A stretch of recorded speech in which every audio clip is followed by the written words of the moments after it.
Welcome to Meghalaya Cuisine. Ngapdiang sungabhai phi baro ki bapet ya ka Meghalaya Cuisine channel. Mentakas ngi ngamut ban peni phi kumno ban shna ya ka homemade cough syrup. Kalong ka basuk bha. Hi, kublei phi baro. Mentakas ngi ngapdiang subhai phi ha ka channel jengi Meghalaya Cuisine.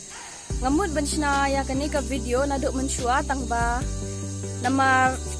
kumbang ala pelak ya ka video phi atip bang ya yo covid hayeng hasam jengi. De namar kata ngaklem syam la yo por ban pelak ya ka video. De mentakas ngi ngamut shna ya ka video. Kumno ban shna ya ka homemade remedy namenta ka dawai jyrhoh.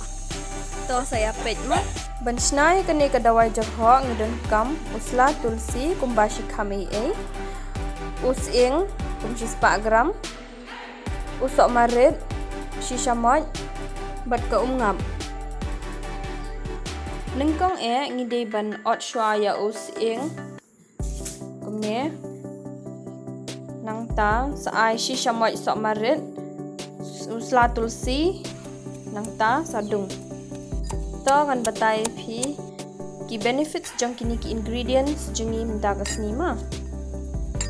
us ing ulong kum anti-inflammatory kaya rab ha kapor ba jyrhoh lani pangrendang ni sngodat buat karendang ka tulsi pade kalong kum ka immunity booster kaya dana ka infection ka pulkho ya ka snam ka regulate ya ka blood pressure ka ngap pat kaya rab ha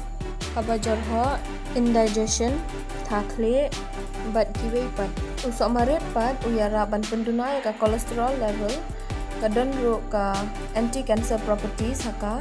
bat kadai ro ka antioxidant tementa ngaladap dung ikini baro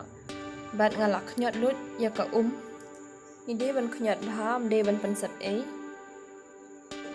te phila ban yu ya ka ne ka rong jong ka ne ka mixture jong minta ka sni kalong rong khendau nilak khle lut ya us ing sok marit ya usla tulsi de ngampat khle ngap menta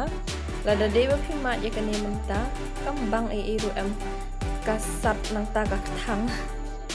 tentang ladap khnyat lut ya ka tongin ya ai no saya ka ngap ngin ai ar shamot hang ne phila ban yu ba kane ka ngap juni ka yong ba namar ba kala slam ba kane ka ngap kala don kumbah rus nam bangi shubu de ban king bha namar kane ka ngap karben bha bat kalang lut shapo phila ban yu ru ba kadang ne ashamoj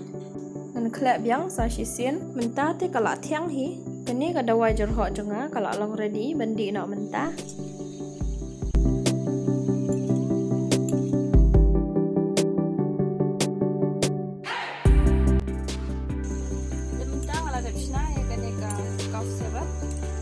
dengan mak nak minta kalau long kumno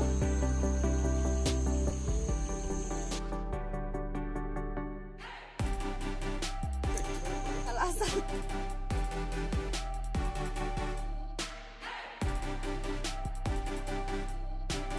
lah bendi ya kene arsen sisni arshomon ya kene kadawai ka bangala shna minta kaya rap ha jyrhoh bat kapor ba kisat ndang dekla bendi ya kene arsen sisni arshomon kene kalong easily available but kanum kamdi than kabarem